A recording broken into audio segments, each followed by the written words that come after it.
Kula nuwun bismillahirrahmanirrahim. Assalamualaikum warahmatullahi wabarakatuh. Salam santun, damai, cinta, dan kasih sayang. Yang kami hormati seluruh para pemuda nadi sepuh bini sepuh, Bapak Ibu Kang Mas Mbak Ayu, dan seluruh saudaraku dimanapun panjenengan berada. Mohon izin, nuwun sewu, mohon maaf kepada seluruh para ulama, kiai, ustadz, dan guru-guru kami. Kami lagi serius selalu mengikuti dari Mr. TM. Kami menanggapi yang terakhir-terakhir ini, video yang terakhir-terakhir ini yang judulnya Taklim Makrifat bukan Taklim Syariat. Ini lumayan jos, top markotop. Terus semangat siarkan tentang makrifat. Namun ada namunnya. Namun video yang terakhir-terakhir ini yang judulnya itu tadi, ada sedikit yang perlu kami sampaikan, ada masukan dari kami, yaitu Mr. TM bilang syariat itu bukan agama, atau agama itu bukan syariat, itu bukan agama. Agama itu syariat itu bukan agama. Ya maksudnya nggak begitulah. Bahasanya itu syariat itu dasarnya agama. Syariat itu adalah dasarnya agama atau kulitnya agama. Seperti halnya agama Islam itu wadahnya. Islam itu isinya. Antara kulit dan isi. Jadi indah. Bahasanya tidak menyalahkan syariat. Syariat juga penting, namun isinya juga penting. Jadi antara wadah dan isi itu penting. Kalau orang hanya bersyariat, tidak naik atau ke dalam makrifat, memang itu nanti menyesal atau rugi. Namun orang syariat, orang makrifat tanpa didasari dengan syariat atau tanpa kulit atau tanpa wadah, ya tidak terjaga dan kotor. Isi perlu kulit, kulit perlu isi. Ini yang di video yang ini ya. Jadi udah lumayan bagus, mantap. Karena apa? Di sini bahasa Mr. TM juga lumayan bagus atau luar biasa, karena mengajarkan tentang lahir dan batin. Tapi yang dimaksud akhirat ini orang yang masih pada bingung. Mungkin terlalu masih jauh lagi berpikirnya. Tapi kalau antara lahir dan batin itu lebih indah. Jadi kenal Allah itu ya sekarang, selama masih hidup, sampai nanti kembali ke kita tutup usia. Bahasanya orang berpersepsi, orang banyak bagi orang-orang syariat, kenal Allah atau ketemu Allah itu setelah meninggal atau setelah tutup usia. Tapi kalau orang makrifat itu mengajarkan kenal Allah itu ya sekarang, dunia sampai akhirat. Benar, yang bisa komunikasi, yang berhubungan dengan Allah itu adalah yang di dalam diri kita. Namun raga kita untuk bersyariat ini, kenapa? Kita harus rukun Islam. Rukun secara Islam, rukun bagi untuk halayak rame, yang paling bawah namanya syariat atau orang awam. Kalau tidak ada syariat, mana mungkin orang langsung bisa makrifat? Ada sih, ada. Memang karena bahasanya begini. Makrifat bisa ditempuh dengan 1000 jalan. Jadi yang sampai kenal Allah itu 1000 jalan. Ada dari Hindu, Kristen, Buddha, dan sebagainya. Kenal Tuhannya. Ada. Bahasanya udah beda lagi. Jadi kenal Tuhan yang Maha Esa itu lewat 1000 jalan. Kalau Islam, ya lewat agama Islam. Orang Hindu lewat Hindu, orang Buddha lewat Buddha, Kristen, Konghucu, Protestan, aliran kepercayaan, pencinta alam, orang-orang spiritual, dan lain sebagainya. Itu semuanya untuk menuju kenal Allah. Cuman memang syaratnya kenal Allah itu harus kenal dirinya. Man arafa nafsahu faqad arafa robbahu. Sebenarnya kenal dirinya, ia kenal hatinya. Siapa yang ada di sini ini? Siapa diri kita itu? Harus bisa seperti itu. Siapa saya? Dulunya di mana? Sekarang untuk siapa? Dan harus kemana saya? Harus bertanya pada diri sendiri dulu. Nanti lambat laun dari belajar namanya, menyebut namanya, lambat laun akan siapa yang melatih rasa apa ngerasa, maka ia akan terasa rasa ngerasa, rasa sejati rasa kasuman, rasa ketuhanan, rasa kang gaib. Maka dari itu saya yang video ini menjunjung tinggi Mr. TM bagus. Teruskan dakwah panjenengan. Selama panjenengan tidak ini 9 dan ini 7. Teruskan dakwah panjenengan. Nah, teruskan. Selama panjenengan bisa atau jangan mengumpat, jangan bicara bahasa binatang, jangan bahasa kelamin, jangan bahasa di atas leher, ini, jangan bahasa kotoran, jangan bahasa kasar, jangan bahasa negatif. Selama dakwah panjenengan bisa pakai gerakan moral, etika, sopan santun ini, insya Allah siapapun akan bisa nerima. Ditambah lagi, ini nih, ada 9 gerakan moral adab asor. 1, jangan menyalahkan orang lain, jangan merendahkan orang lain, jangan mencaci maki orang lain, jangan menghina orang lain, jangan memojokkan atau menyudutkan orang lain, jangan menghasut orang lain, jangan menyerang orang lain, jangan membuat sedih susah orang lain, dan jangan menyakiti fisik atau hati orang lain. Selama dakwah panjenengan bisa mengikuti gerakan etika sopan santun dan gerakan moral adab asor ini, yang saya tulis ada 7 dan 9 ini, dakwah panjenengan itu luar biasa. Membuka mindset, membuka pola pikir yang masih tertutup. Memang syariat itu adalah dasar sekali, masih tertutup, harus dibuka. Makanya bahasanya jangan macet di syariat. Bukan nggak pakai syariat, jangan macet di syariat. Tingkatkan naik ke tarekat dan hakikat dan ma'rifat. Bentuknya seperti segitiga. Yang paling banyak orang awam, di atas orang yang mencari jati dirinya, di atasnya orang yang ketemu jati dirinya, di atasnya orang yang mengembangkan jati dirinya, yang paling atas adalah rahmatan lil alamin. Video yang ini luar biasa. Tinggal lebih bahasanya diperjelas, atau bahasanya jangan sampai ada yang tidak penting. Semua penting, namun jangan sampai nabrak batasan. Saksikan video yang ini. Ini memang luar biasa. Terus berjuang, semangat untuk menyampaikan kebaikan. Namun itu tadi ya, jangan sampai nabrak batasan-batasan.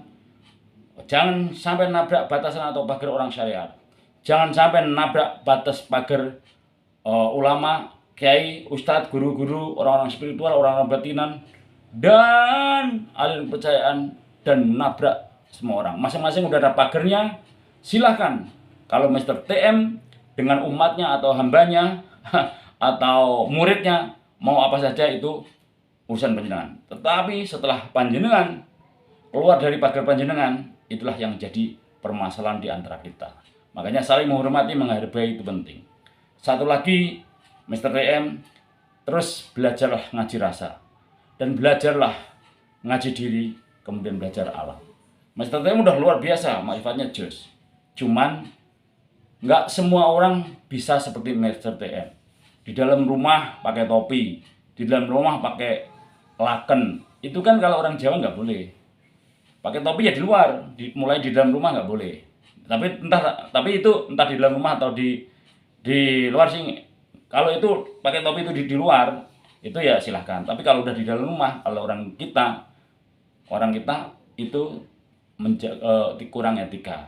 Pakai laken di rumah juga kurang. Tapi pakai blangkon, pakai yang lain yang pas itu. Namanya menempatkan diri pada tempatnya.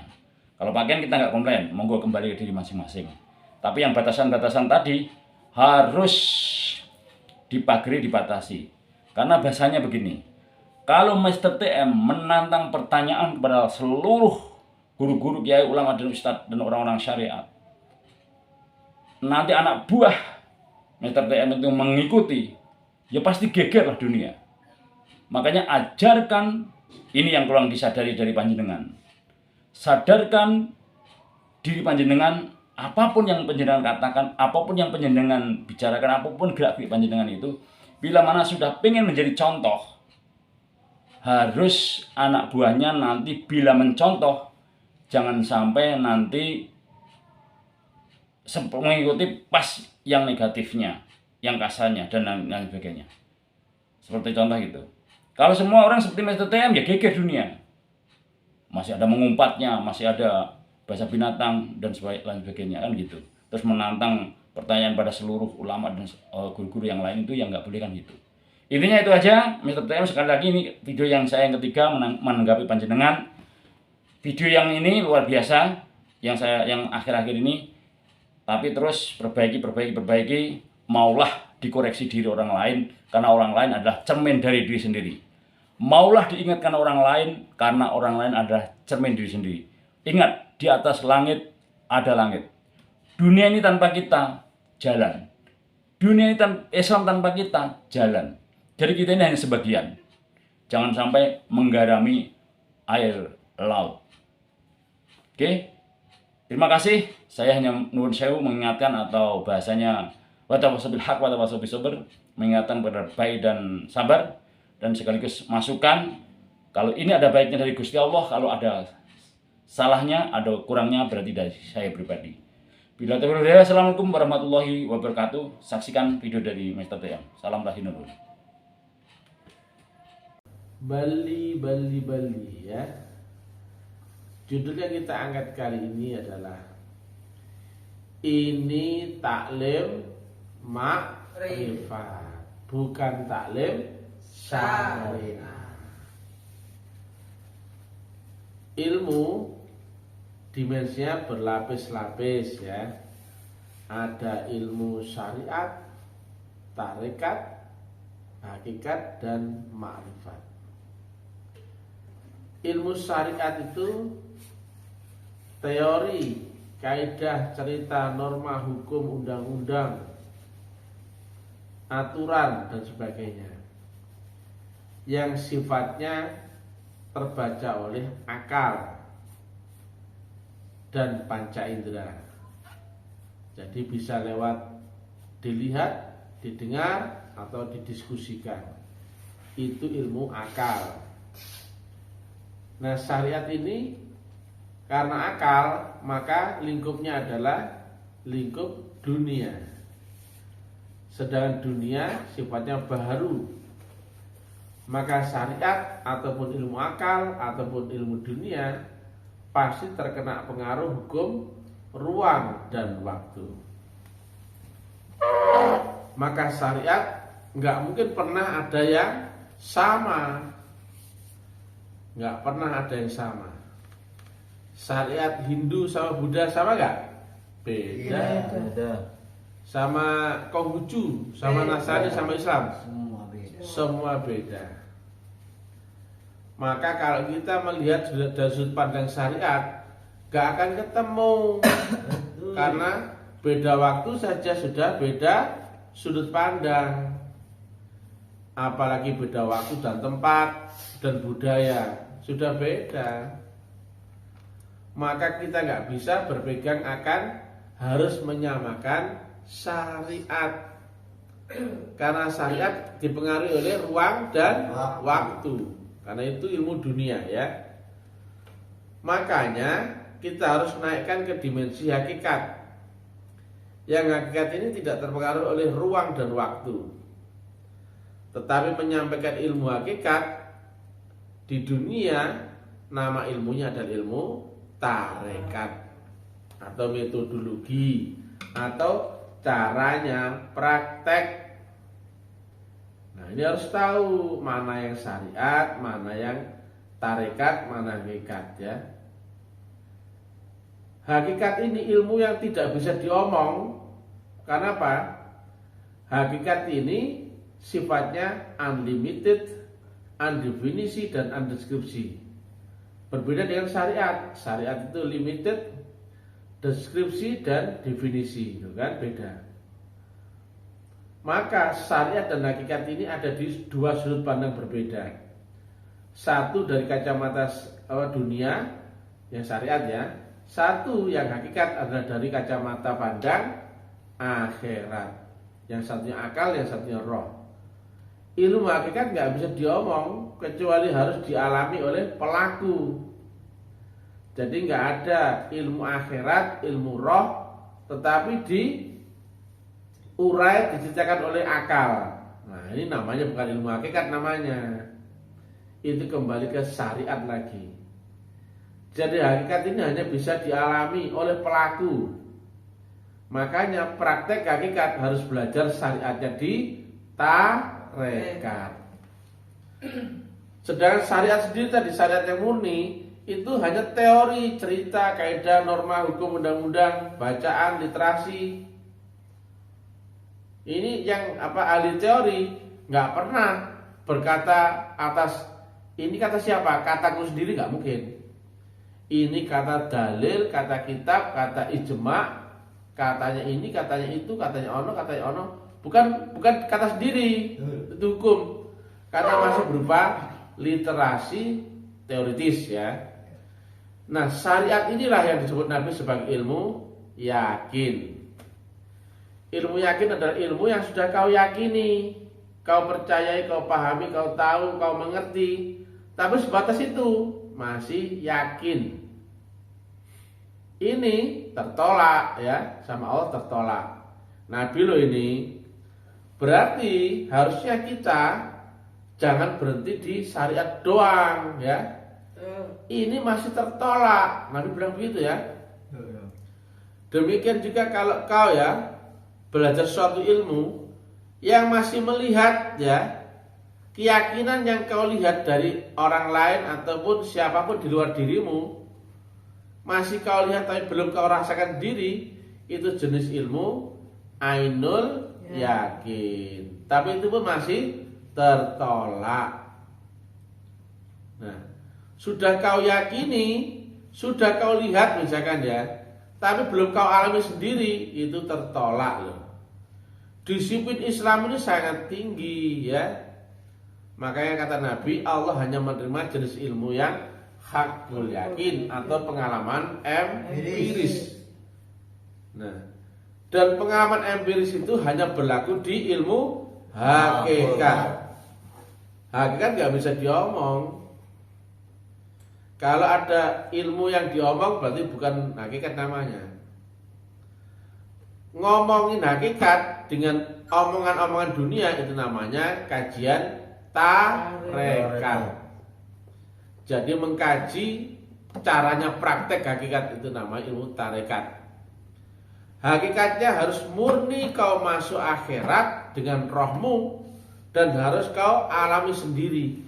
Karena nggak bisa diwakili akal aja, nggak bisa. Akal itu lumpuh ya, nggak bisa masuk akhirat. Nah, inilah yang disebut ilmu hakul yakin. Nah, adaptasi hakikat ya terus naik ya. Tetapi karena orang pelaku hakikatnya masih hidup di dunia, maka dia ada di dua dimensi. Yang ini kata Nabi, udkhulu fis-silmi kafah. Jadi jasmani dan rohania jalan dua-dua. Tapi beda dimensi ya. Ruh tetap di akhirat, akalnya tetap di dunia. Karena orangnya masih hidup tapi rohnya bisa naik dimensi menembus akhirat. Maka dua gaya ini akan memunculkan resultante atau gaya baru. Namanya apa? Ma'rifah. Lah ma'rifah itu baru mulai dia, baru mulai beragama. Jadi ma'rifah bukan sesuatu yang hebat, sesuatu yang sangat biasa. Yang disampaikan oleh Nabi loh ya, awaluddin ma'rifatullah loh.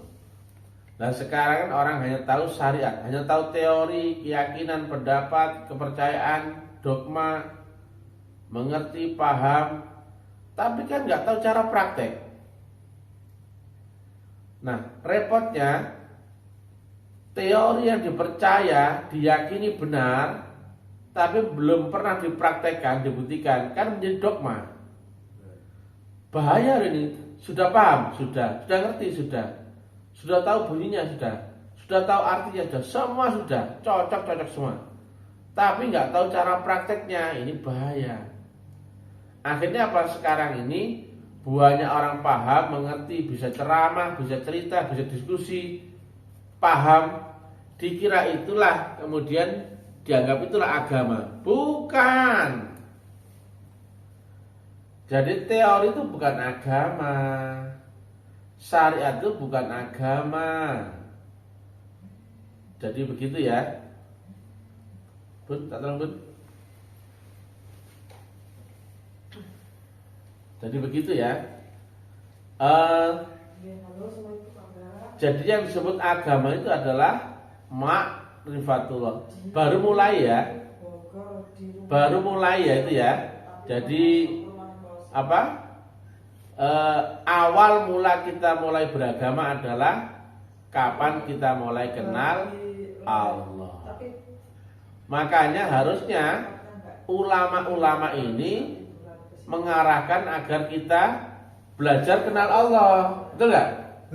Bukan belajar teorinya saja. Karena standarnya Nabi adalah awaluddin ma'rifatullah.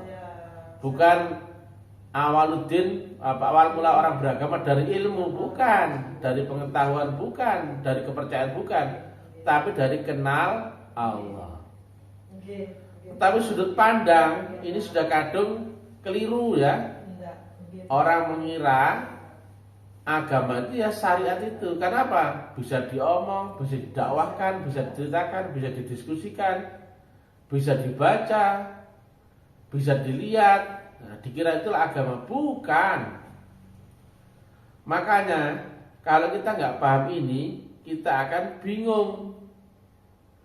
Akhirnya apa? Karena ini bisa ngomong, bisa cerita, bisa diskusi. Orang yang paham sebatas syariat, cerita makrifat, cerita hakikat, jadi kan pening orang. Ya.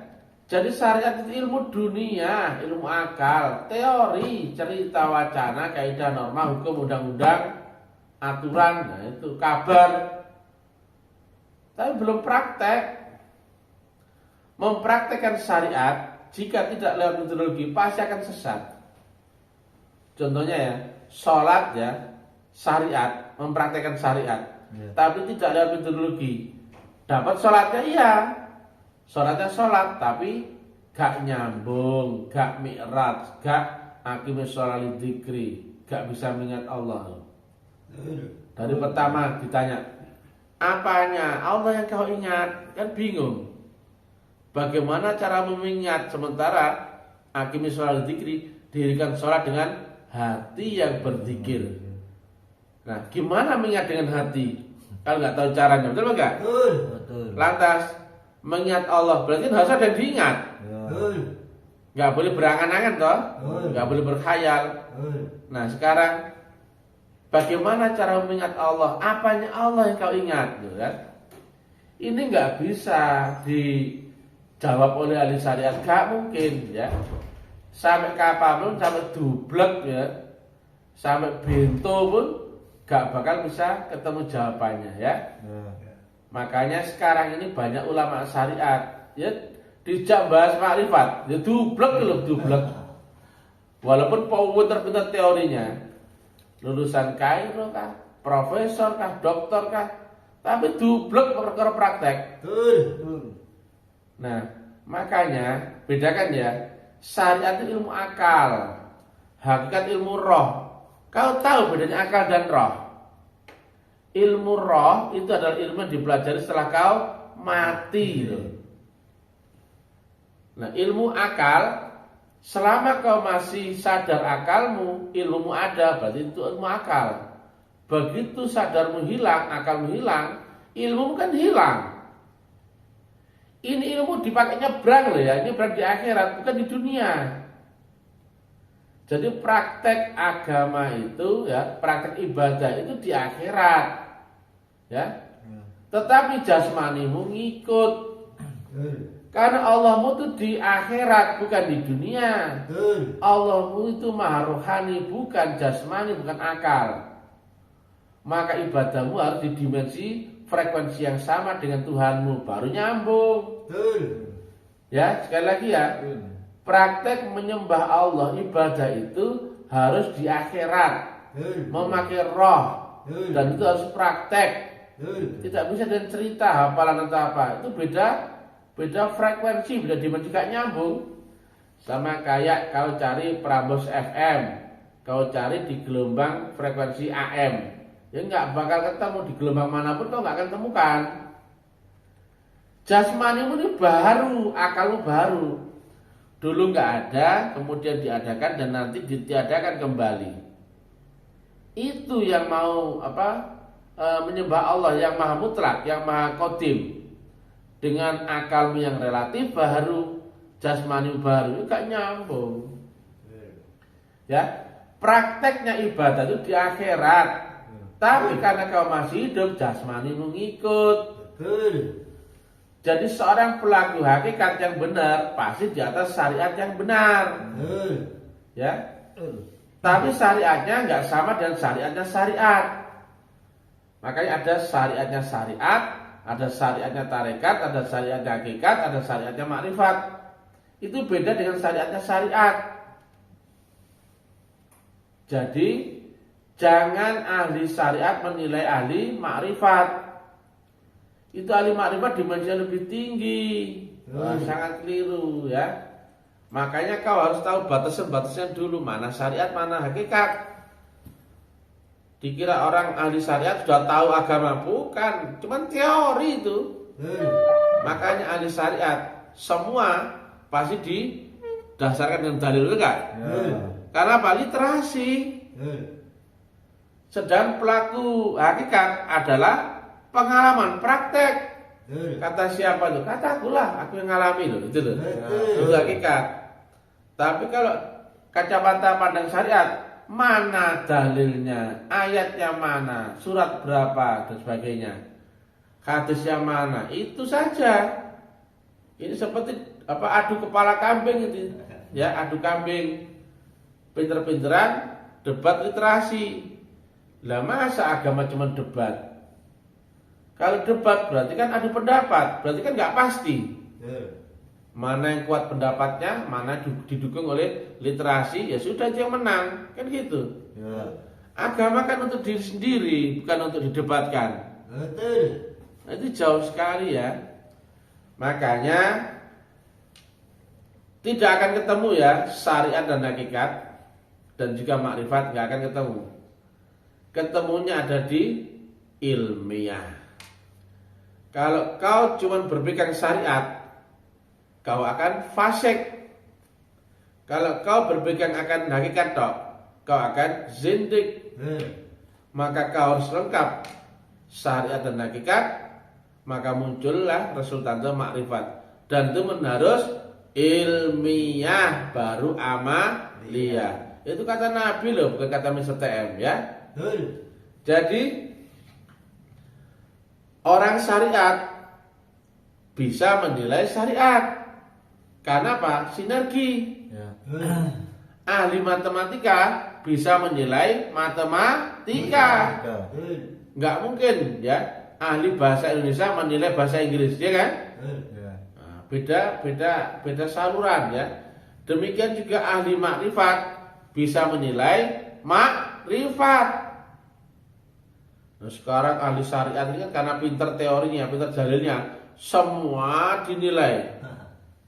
Ingat ya, syariat bukan agama. Itu kata Nabi loh ya, awaluddin ma'rifatullah, akhiruddin pun ma'rifatullah. Berarti agama hanya tentang ma'rifatullah.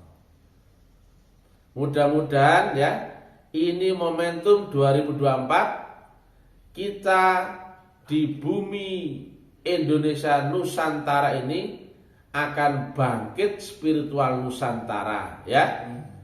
Yang mana selama ini kita terbelenggu dengan dogma syariat, dogma debat-debatan, dogma menang-menangan teori, dogma pinter-pinteran dan sebagainya. Nah, mudah-mudahan setelah ini akan bangkit spiritual Nusantara menuju dunia sebagai mercusuar dunia. Nah, kami hanya sebagai pemantik saja ya. Mudah-mudahan semangat ini diteruskan kepada para pelaku tarekat, para pelaku hakikat, para pelaku makrifat, para pelaku spiritual, para pelaku kebatinan ya. Supaya apa? Kita tidak berhenti di syariat saja. Nah, kita telah terbukti ya, cuman pinter, paham, ngerti, yakin, tapi nggak pernah cocok dengan prakteknya. Contohnya syahadat. Kau ngerti syahadat? Ngerti. Kau paham syahadat? Paham. Kau yakin syahadat? Yakin. Kau tahu bunyinya? Tahu. Kau paham artinya? Paham. Begitu praktek, nggak cocok.